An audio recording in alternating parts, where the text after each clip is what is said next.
1% is equal to होता है बच्चों 1/100, ठीक है।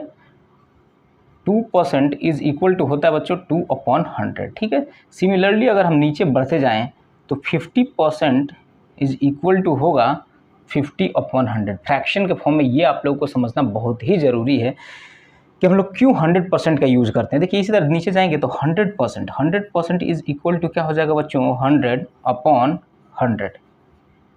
इसको अगर आप डिवाइड कर दें तो ये आता है 1, ठीक है। देखिएगा तो इसलिए हमें जहाँ भी परसेंटेज निकालना होता है तो हम वहाँ पे 100% से मल्टीप्लाई करते हैं, ना कि 100 से। अगर हमें कोई भी फ्रैक्शन दे दिया गया, सपोज ये 2:5 है, 2:5 कहने का मतलब ही है 5 में से 2, मतलब आउट ऑफ 5 2 क्वांटिटीज आते हैं, ठीक है। अब इसको हम आउट ऑफ 100 कर दें तो जो रिजल्ट आएगा वही होगा हमारा परसेंटेज, ठीक है। तो मतलब अगर सिंपल शब्दों में बोले तो आउट ऑफ 100 किसी भी क्वांटिटी को कंपेयर कर देना ही अपने आप में परसेंटेज है, ठीक है। तो यहाँ पे देखिए 2/5 है, तो इस 5 को 100 बनाने के लिए बच्चों क्या कर सकते हैं, 5 को आप 20 से मल्टीप्लाई कर दीजिए तो ये 100 बन जाएगा। तो 20 से अगर मल्टीप्लाई करते हैं नीचे यानी कि डिनोमिनेटर में, तो उस फ्रैक्शन की अपनी जो वैल्यू है वो ना बदले, इसके लिए हमको क्या करना पड़ेगा, 20 से न्यूमरेटर में भी मल्टीप्लाई करना पड़ेगा, अंश और हर दोनों में मल्टीप्लाई सेम से करना पड़ेगा। तो अब देखिए क्या आ जाएगा 40/100, या इसको लिख सकते हैं हम लोग 40%। ये कैसे लिख सकते हैं तो देखिए बच्चों यहाँ पे हमने क्या लिखा था 50% इक्वल 50/100। इसी तरह बीच में कहीं आया होगा 40%, 40% को हम लोग क्या लिखते हैं 40/100। तो इसी का कन्वर्सली देखिए 40/100 को हम लोग 40% भी लिख सकते हैं। तो इस तरह से अगर कोई भी फ्रैक्शन आपको मिलता है तो उसका अगर आप चाहें परसेंटेज निकालना तो कुछ भी नहीं करना है, ये पहला मेथड है, फर्स्ट रूल है, ये फर्स्ट रूल आप समझ सकते हैं। इसको बोलते हैं मेकिंग डिनोमिनेटर 100, ठीक है। हमने डिनोमिनेटर को 100 कर दिया क्योंकि आउट ऑफ 100 हमें कंपेयर करना था। आउट ऑफ 100 दूसरी क्वांटिटी कितनी हो रही है वही अपने आप में हो जाता है परसेंटेज। चलिए तो सेकंड रूल की बात करते हैं। सेम फ्रैक्शन हमने लिया 2/5। अब हम इस मेथड पे नहीं जाएंगे, हमको डिनोमिनेटर 100 नहीं बनाना है। तो इसमें क्या करना है बच्चों, देखिए 100% को क्या लिखते हैं 100/100। तो आप क्या कर दीजिए, आंख बंद करके 100% से मल्टीप्लाई कर दीजिए। देखिए 100% से मल्टीप्लाई करिए। देखिए यहाँ भी 100 से मल्टीप्लाई मत करिएगा। देखिए 100% यानी कि 1 के बराबर होता है। 1 से किसी भी फ्रैक्शन में आप मल्टीप्लाई करेंगे तो बहुत सीधी सी बात है, कोई चेंज नहीं आएगा। तो 100% से अगर हमने मल्टीप्लाई किया बच्चों तो हमको यहाँ पे 100/100 नहीं लिखना है, ध्यान दीजिएगा। 100 × 2 कितना हो जाएगा 200। 200/5 डिनोमिनेटर में है ही, 5 से काट दीजिए। और ये परसेंटेज देखिए, ध्यान दीजिएगा परसेंटेज चलता रहा है यहाँ पे, यानी कि 40%। देखिए दोनों ही रूल से 40% आ गया। तो परसेंटेज निकालना बहुत ही इजी टास्क है बच्चों। हमारे स्टूडेंट्स का कहना है कि ये चैप्टर थोड़ा टफ है, लेकिन मैं बताऊं बच्चों कि टफ हमें क्या लगता है, जो चीज़ हमें नहीं आता है ना वही हमें टफ लगता है, ठीक है। अगर आ जाएगा तो सबसे इजी आपको यही चैप्टर लगने वाला है। तो बिल्कुल कॉन्फिडेंट रहिए कि ये चैप्टर बहुत ही इजी है। मन में कोई ऐसा डर है अगर या कोई बच्चा बोल रहा है कि आपको ये बहुत टफ है, तो टफ बिल्कुल नहीं लेना, बहुत ही इजी टॉपिक है। चलिए देखते हैं।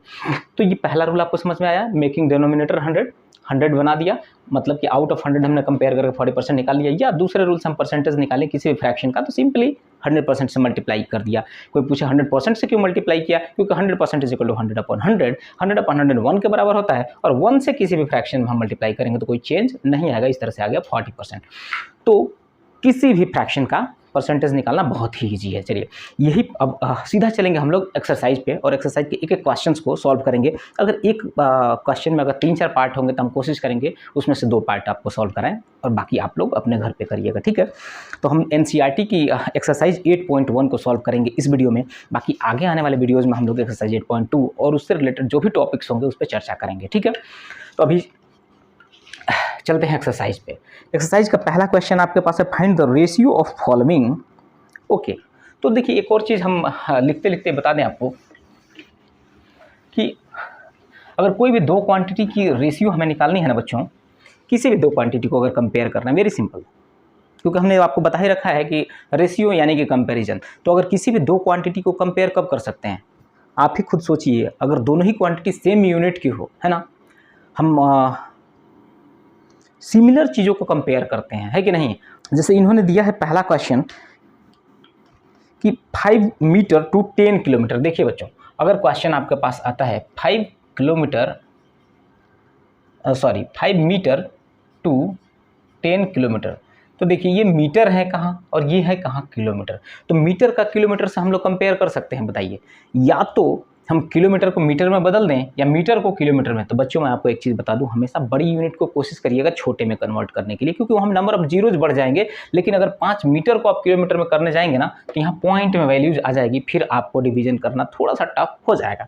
तो हम क्या करेंगे बच्चों, सबसे पहले इसको कंपेयर करने के लिए देखिए ये 5 है और ये 10 किलोमीटर में हम क्या लिख सकते हैं। देखिए 1 किलोमीटर इज इक्वल टू क्या होता है बच्चों, आप खुद सोचिए। 1 kilometre is equal to 1000 metre होता है, तो ये 10,000 मीटर हो जाएगा, ठीक है। अब देखिए कंपेयर करना कितना ईजी है, 5 अपॉन 10,000 कर दीजिए, 1 अपॉन 2000, यानी कि 1:2000 हम लोग इसको लिख सकते हैं। एक और चीज़ बहुत ही ज़रूरी बात कि रेशियो की कभी कोई यूनिट नहीं होती है। वो इसलिए नहीं होती है बच्चों क्योंकि रेशियो जब भी हम लिखते हैं ना, तो इसको हम रेशियो और इसको फ्रैक्शन में जब बदलते हैं तो सेम यूनिट से डिवाइड होती है। क्यों? क्योंकि देखिए ये 5 मीटर था और ये 10,000 मीटर था, तो मीटर से मीटर भी कटता है साथ में, इसलिए कभी भी पूरे लाइफ में रेशियो की कोई यूनिट मत दीजिएगा, ठीक है। तो ये तो हुआ पहला क्वेश्चन। इसी में एक और क्वेश्चन की हम लोग बात कर लेते हैं। 3 पार्ट इसमें दिया हुआ, 50 पैसा। उससे पहले पहला क्वेश्चन को बता दें कि speed of a cycle 15 kilometre per hour to speed of scooter 30 kilometre per hour. तो इसमें दोनों ही यूनिट सेम है, 15 किलोमीटर पर आवर यहाँ भी है और 30 किलोमीटर पर आवर है, तो दोनों की यूनिट सेम है। तो 15:30 यानी 15/30 करके 1/2 यानी 1:2 कर लीजिएगा, ठीक है। तो इसमें कोई बताने की जरूरत नहीं है।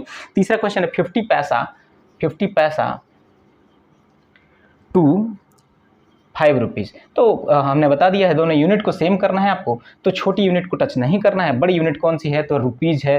तो 50 क्या करेंगे, 5 रुपये को 500 पैसा हो जाएगा। 1 रुपये में 100 पैसा होता है ना बच्चों, तो 500 पैसा हो जाएगा। अब इसको काट दीजिए, 5 1 5, 5 10 50, यानी कि ये हो जाएगा 1:10 रेशियो में। अब इसी क्वेश्चन में अगर मैं बता दूं आपको 1:10 है, अगर इसको आपको परसेंटेज में बदलना है ना बच्चों, तो क्या करना है, 1:10 रेशियो को हम लोग क्या लिख सकते हैं, 1/10, ठीक है। फ्रैक्शन के फॉर्म में पहले लिखना है और इसमें क्या कर देना है, मल्टीप्लाई 100% से, ठीक है। अब इसको यहाँ से काट देंगे तो ये क्या आ जाएगा बच्चों, 10%, ठीक है। तो ये थोड़े आगे की बात है, बट हमने सोचा इसी फ्रैक्शन को ही बता दूँ कि किसी भी रेशियो को कैसे हम लोग परसेंटेज निकालते हैं। चलिए अब हम चलेंगे दूसरे क्वेश्चन पे। दूसरे क्वेश्चन में दिया गया convert the following ratios to percentage. अब देखिए वेरी सिंपल, यही वाला टॉपिक आने वाला है कि रेशियो को परसेंटेज में कैसे बदलें। तो देखिए जैसे ये रेशियो था 1/10 किया हमने, 100% कर दिया। उसी तरह से सेकंड क्वेश्चन का ये पार्ट देखिए आप, 3:4 दिया हुआ है। ये एक रेशियो है, तो रेशियो को सबसे पहले क्या करेंगे, आप करेंगे फ्रैक्शन के फॉर्म में। 3:4 को हम लोग लिख सकते हैं 3/4 और मल्टीप्लाई कर देंगे आप 100% से, ठीक है। तो 4 से अगर आप काटेंगे इसको तो 25 टाइम्स चला जाएगा और ये हो जाएगा 75%। ये तो हुआ पहला रूल, ठीक है। इसी में सेकंड रूल मैंने बताया था आपको, मेकिंग डेनोमिनेटर 100। तो उसमें क्या करेंगे, सबसे पहले इसको फ्रैक्शन में लिखा आपने, डेनोमिनेटर को 100 यानी कि हर, हिंदी भाषा हिंदी वाले बच्चों के लिए, हिंदी माध्यम के जो बच्चे हैं उनके लिए आप समझ लीजिए कि हर है, हर में 4 है, तो इसको आप 100 बनाने के लिए किससे मल्टीप्लाई करना है, तो इंटू 25। और इस फ्रैक्शन की अपनी जो क्षमता है, अपनी जो इनकी वैल्यू है इस फ्रैक्शन के, वो बनाए रखने के लिए क्या है, हमको इसके अंश में भी 25 से, यानी कि इसके न्यूमरेटर में भी 25 से मल्टीप्लाई करना पड़ेगा। अब देखिए ये क्या हो जाएगा, 75/100। हमने बता रखा है कि 75/100 किसके बराबर होगा बच्चों, 75% के, क्योंकि परसेंटेज 1/100 के बराबर होता है। एक और फ्रैक्शन दिया हुआ है 2:3, इसको आप लोग करिएगा। अब आते हैं सीधा हम लोग तीसरे क्वेश्चन पे, ठीक है। ये क्वेश्चन ये बोल रहा है कि 72% ऑफ 25 स्टूडेंट्स, देखिए आर इंटरेस्टेड इन मैथमेटिक्स। हो सकता है क्लास में क्या होता है, कुछ बच्चों को मैथ्स पसंद होता है, कुछ बच्चों को अदर सब्जेक्ट पसंद होता है। उसी तरह से इस क्वेश्चन में ये बोला गया 72% of 25 students are interested in maths, यानी कि 72% जो बच्चे हैं ना उनको पसंद है मैथ, और टोटल नंबर ऑफ स्टूडेंट दे दिया गया 25। तो बोल रहे हैं कि how many are not interested. तो इसको दो तरीके से आप कर सकते हैं। पहले तो ये कर सकते हैं आप कि सीधा सीधा सा अगर 72% लोग इंटरेस्टेड हैं, देखिए इंटरेस्टेड स्टूडेंट्स कितने हैं, इंटरेस्टेड स्टूडेंट्स 72%, तो नॉट इंटरेस्टेड बच्चों क्या हो जाएंगे, देखिए परसेंट कहने का मतलब ही है 100 में से, देखिए परसेंट कहने का मतलब मैंने क्या बताया था, आउट ऑफ 100, यानी कि ये 72 आउट ऑफ 100 जो है उनको मैथ्स में इंटरेस्ट है। तो नॉट इंटरेस्टेड बच्चे क्या हो जाएंगे, नॉट इंटरेस्टेड स्टूडेंट जो हो जाएंगे 100 माइनस 72, बहुत ही ईजी है। देखिए 100 माइनस 72% यानी कि 28%, ठीक है। अब अगर क्वेश्चन आपसे ये बोलता है कि how many percentage of the students are not interested, तो यही आंसर हो गया। लेकिन अगर आप उसने पूछ लिया कि नंबर बताइए कितने नंबर ऑफ स्टूडेंट्स, तो आपको क्या करना है, कुछ भी नहीं करना है, इस 28% को नंबर में बदल दीजिए। कैसे बदलेंगे, तो जब देखिए कंपैरिजन मेथड, दो तरीके से इसको भी बताएंगे 28% को कैसे नंबर्स में बदलें। तो देखिए हमें ये पता है कि 28% का मतलब क्या है, देखिए 100 out of 100 28 students are not interested. अब लिख लीजिएगा आप लैंग्वेज, और नॉट इंटरेस्टेड आउट ऑफ 100, ठीक है। तो 1 के लिए करिए, इसको बोलते हैं हम लोग यूनिटरी मेथड, ठीक है। 1 में कितने हो जाएंगे 28 अपॉन 100, और कितने पास टोटल हमारे पास स्टूडेंट है, देखिए तो 25, तो 25 इंटू 28 अपॉन 100, यानी कि जब इसको सॉल्व करेंगे तो ये आ जाएगा 7। तो यहाँ से 7 स्टूडेंट्स आ गया, ठीक है। तो 7 students are not interested in mathematics, यहाँ से एक ये तो पहला रूल हो गया, रूल नंबर 1। या अगर आपको इस तरह से नहीं निकालना है तो आपको क्या करना है, देखिए 28% किसका है 28% भाई, तो टोटल नंबर ऑफ स्टूडेंट्स का। वेरी सिंपल, तो टोटल नंबर ऑफ स्टूडेंट्स कितने थे हमारे पास 25, तो 25 मतलब इसको आपको समझाने के लिए मैं बता दूं, ये क्या लिख लीजिए आप, 28% ऑफ कितना, टोटल नंबर ऑफ स्टूडेंट 25, तो इसको आप लिख सकते हैं 28% को क्या बोला है हमने, इंटू 1/100, या इसको लिख सकते हैं अपॉन 100, ऑफ की जगह पे होता है मल्टीप्लाई, इंटू 25 कर दिए, 25 4 जा 100, 4 7 जा 28, यानी कि हो गया 7 स्टूडेंट्स, ठीक है। ये हुआ दूसरा मेथड। एक और इसी में देख लीजिए, दो तरीके से निकल। तीसरा देखिए, आप सीधा सीधा कुछ भी अगर नहीं आता है आपको तो आप क्या करिए, 72% ऑफ 25 स्टूडेंट्स, तो आप क्या करिए 72% ऑफ 25 निकाल दीजिए, 72% ऑफ 25 निकाल दीजिए जो इंटरेस्टेड है, और उसको 25 में से माइनस कर लीजिए, यानी कि 72% ऑफ 25, इसको क्या लिखेंगे 72 अपॉन 100 इंटू 25, 25 4 जा, और ये हो जाएगा 18, मतलब 18 स्टूडेंट्स इंटरेस्टेड हो गए। इंटरेस्टेड स्टूडेंट क्या हो जाएंगे, इंटरेस्टेड इज इक्वल टू 18। तो नॉट इंटरेस्टेड को निकालने के लिए, नॉट इंटरेस्टेड को निकालने के लिए हम लोग क्या करेंगे, टोटल में से इंटरेस्टेड को घटा दीजिए, टोटल है 25, 25 माइनस 18 कर दीजिए, तो ये आ जाएगा 7, ठीक है। देखिए ये भी बहुत ही इजी क्वेश्चन है, एक बार क्वेश्चन को समझ लेते हैं, ये बोला क्या जा रहा है। फॉर हम परसेंटेज वाली बात कर रहे थे, देखिए विन परसेंटेज कितना है, इसी से हमें क्लियर हो जाएगा answer. Win percentage is equal to 40। तो परसेंटेज कहने का मतलब ही है आउट ऑफ 100, इसका मतलब 100 मैच में से 40 मैच ये जीतते हैं। देखिए अगर इससे आप इतना आप समझ लेंगे ना, तो ये आपका आंसर आ जाएगा। या पहला, दो तरीके से इसको भी हम आपको बताएंगे, आपको जो अच्छा लगेगा वो करिएगा। देखिए विन परसेंटेज, ये परसेंटेज विन परसेंटेज अगर 40 है, यानी कि बच्चों आउट ऑफ, देखिए इसमें एक और लॉजिक आपको समझाएंगे बहुत ही बेहतरीन सा, जो बहुत आगे यूज आने वाला है, यूनिटरी मेथड। देखिए टीम विन 40 आउट ऑफ 100, ठीक है। तो वेरी सिंपल, 1 के लिए पहले सॉल्व करते हैं हम लोग। 1 के लिए क्या हो जाएगा 100 अपॉन 40, मतलब एक मैच जीतने के लिए इतना मैच खेलना पड़ेगा इनको, ठीक है। अब टोटल इन्होंने 10 मैच जीते हैं, तो 10 मैच जीतने के लिए टोटल कितना मैच खेलना पड़ेगा, तो वेरी सिंपल मल्टीप्लाई कर दीजिए 100 इंटू 10 अपॉन 40, तो ये हो जाएंगे 25, यानी कि टोटल इन्होंने 25 मैच खेला होगा। एक तो तरीका ये हो गया, जो कि हम बोलते हैं यूनिटरी मेथड, यानी एक नियम, यानी कि हम आउट ऑफ 1 मतलब एक पे सॉल्व करते हैं। इसमें कोई भी क्वांटिटीज दो दी रहेंगी, उसमें एक के लिए वैल्यू निकालेंगे, और फिर जितने रिक्वायर्ड नंबर चाहिए उतने पे करेंगे। जैसे यहाँ पे देखिए हमने 40 था आउट ऑफ 100, तो एक के लिए सॉल्व किया हमने कि एक मैच जीतने के लिए हमें कितना मैच खेलना पड़ेगा, तो ये, और उसके बाद से 10 मैच जीतने के लिए, क्योंकि इन्होंने 10 मैच जीते हैं, तो यहाँ से 10 से मल्टीप्लाई करके 25 मैच निकल दिया। अब यहाँ पे देखिए समझने वाली बात क्या है, बच्चे गलती कहाँ करते हैं, जो मैंने देखा है बच्चों को, वो यहाँ पे क्या करेंगे ना बच्चों, आउट ऑफ 100 जो हमने लास्ट में लिखा ना उसको पहले लिख देंगे, आउट ऑफ 140, तो इस तरह से करेंगे तो ये लास्ट में रिजल्ट उल्टा आ जाता है। तो यहाँ पे कैसे समझना है कि कौन सा पहले आएगा, तो बच्चों ध्यान दीजिएगा, हमें यूज क्या करना है, 10 मैच विन वाला, मतलब कितना हमने जीता उसको पहले यूज करना है ना। तो हम इस साइड में जो भी क्वांटिटी हम रखेंगे वो जीतने वाली रखेंगे। आउट ऑफ वाली, चूंकि हमें आउट ऑफ वाली पता ही नहीं है ना, शुरू में तो पता है कि आउट ऑफ 100, लेकिन हमको निकालना क्या है, आउट ऑफ मतलब टोटल कितना मैच खेला उन्होंने, तो वो तो हमें नहीं पता है, तो इसलिए वो 100 के नीचे रहेगा। और स्टार्ट किससे करेंगे, हमने 40 मैच जीता है तो 1 मैच जीतने के लिए, तो 10 मैच जीतने के लिए, देखिए जीतने वाली बात हो रही है। तो ये सारी चीज़ें आपको समझना है कि आउट ऑफ वाली चीज़ें एक लाइन में और जीतने वाली चीज़ें एक लाइन में। तो इसलिए हमने यहाँ पे पहले लिखा था 100, लेकिन फिर हमने देखा कि हमें 10 मैच के लिए यूज़ करना है, इसलिए 10 को पहले करना है, तो यहाँ 40 पहले करेंगे तभी ये आंसर आपका सही आएगा। दूसरा मेथड देख लीजिए, ये तो था परसेंटेज रूल से, तो विन परसेंटेज हमने लगा के देख लिया। अब दूसरे में क्या करेंगे हम लोग, let team play x matches. मान लीजिए जब हमें पता ही नहीं है कि उन्होंने कितना मैच खेला है, तो हमने मान लिया कि एक्स मैच खेला है उन्होंने, ठीक है।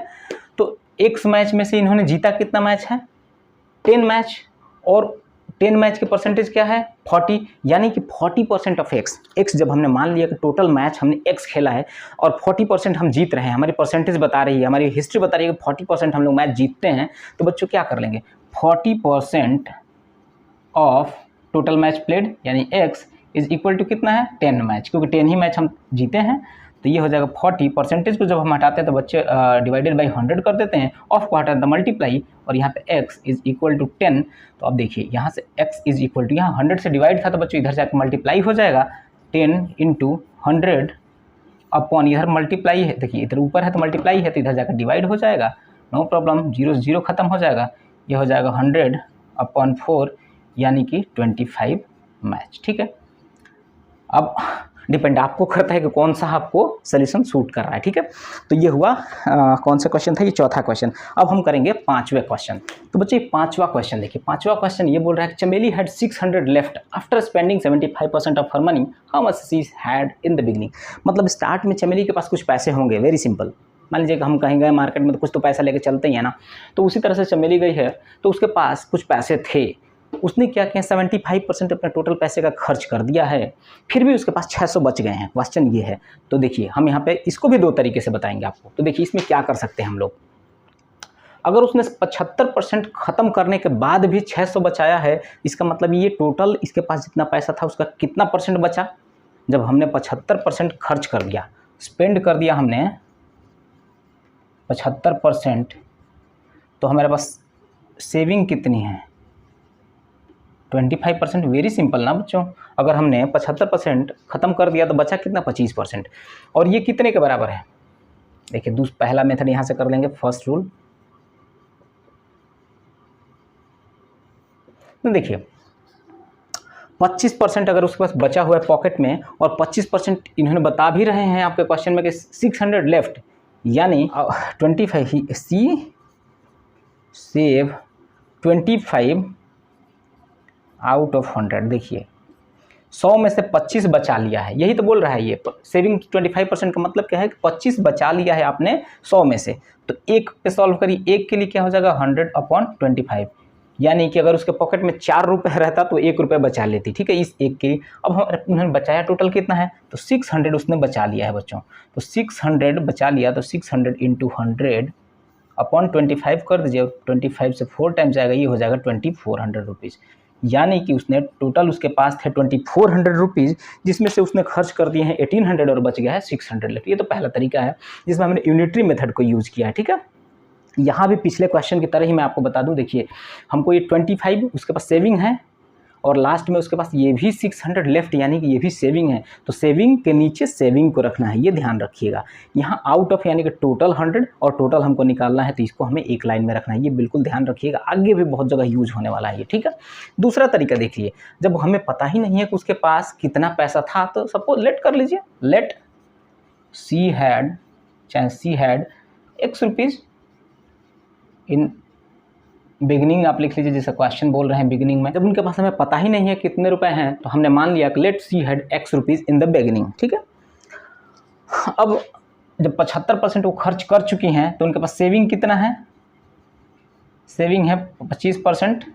तो अब हम क्या करेंगे, इस 25% ऑफ एक्स, टोटल पैसा उनके पास जो था 25% of x is equal to क्या हो जाएगा बच्चों, इज इक्वल टू हो जाएगा 600। ठीक है, अब इसको आप डायरेक्ट सॉल्व कर दीजिए, परसेंटेज को हटाते हैं तो डिवाइडेड बाई 100, ऑफ हटाएंगे तो मल्टीप्लाई, एक्स की जगह पे एक्स रख दीजिए 600। ठीक है, तो यहाँ से भी सॉल्व करेंगे अगर आप, तो एक्स इज इक्वल टू हो जाएगा 25, ये 4 और ये हो जाएगा 2400 रुपीज़। ठीक है, यहाँ से भी आपका 2400 रुपीज़ आ गया है। ठीक है।